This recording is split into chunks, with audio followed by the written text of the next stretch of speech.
Hi, I'm Dr. Tom Micklewright from Health Undoctored, and today I thought we could cover the COVID-19 vaccination. I'm hearing a lot of stories and myths and misinformation all get jumbled up out there, and for me it kind of culminated when I received a video from my kitchen fitter telling me why I shouldn't have the vaccine. So let's dig into some of these myths and find out the truth behind the stories.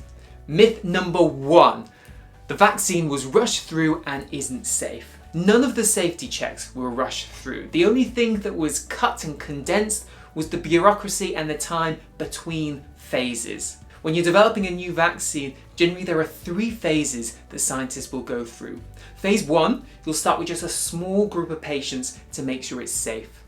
Phase 2, you'll use a larger group of subjects and you're testing there to make sure it's effective. And in phase number 3, you have a participant list in the thousands and you're making sure that the vaccine does what it's meant to, which is protect large groups of people.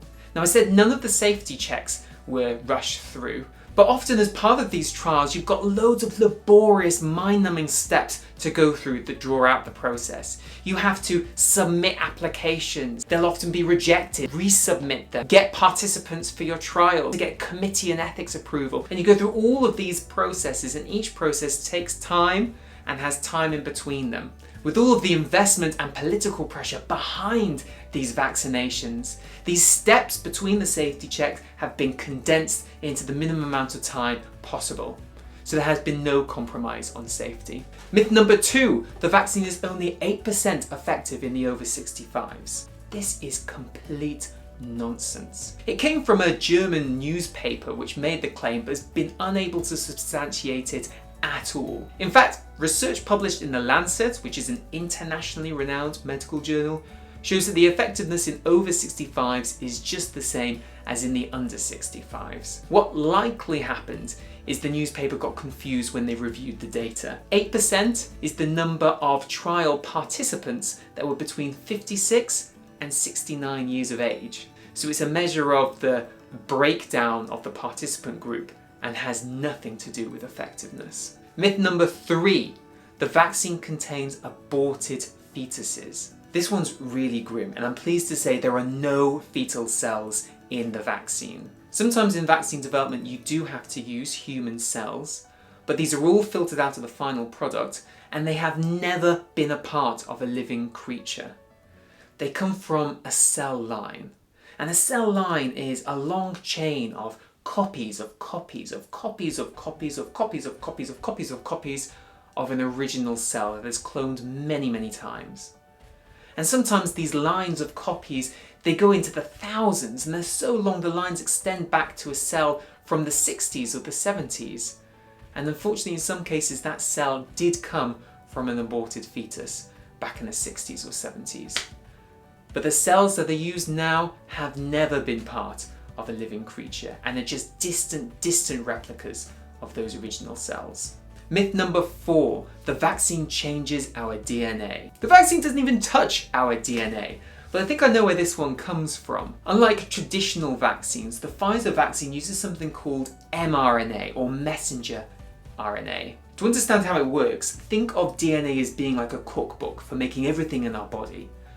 And mRNA is a photocopy of one of the pages that our body takes down to the kitchen and then rips up once it's done cooking. Now the Pfizer vaccine, they use their own lab-grown mRNA to instruct our body to make a little bit of protein that looks just like COVID. That protein trains our immune system so that it's ready to fight off the real thing.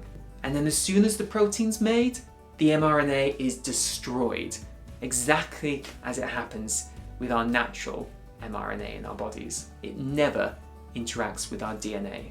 Myth number 5, the vaccine affects women's fertility. There is no evidence whatsoever that this happens. Vaccines work by training the body to recognize part of COVID-19, specifically known as the spike protein. And it's been claimed by some that the spike protein looks kind of like part of the placenta, and that maybe the immune system could get confused between the two.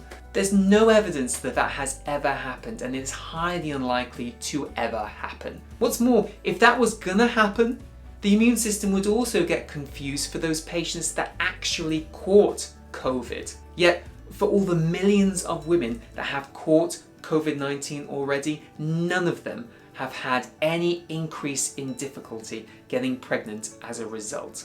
Myth number 6, you will be turned away on vaccine day if you don't have your NHS number. Who on earth remembers their NHS number? I certainly don't. NHS England have confirmed that all you need is your name and your date of birth.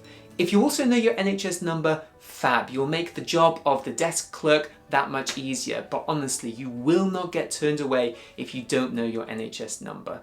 Myth number 7, the government is expecting high volumes of adverse drug reactions linked to the COVID vaccine, and they're requesting additional software to help them cope.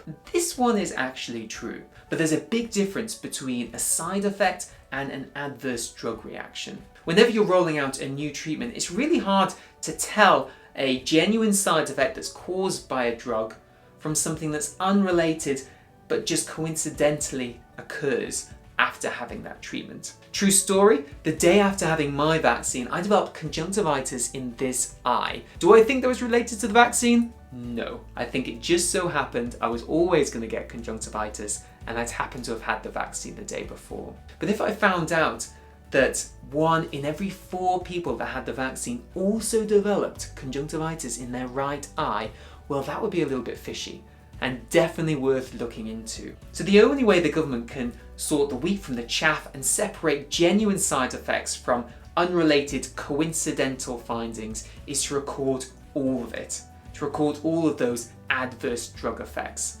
And this is exactly what the government's doing now, and it is best practice, nothing to worry about. That's it for this myth-busting COVID-19 vaccine video. If you've got any comments or questions, please post below. You can also subscribe to my YouTube channel, or please visit my website, www.tommicklewright.com. You can find blogs, videos, how-to guides, everything on there.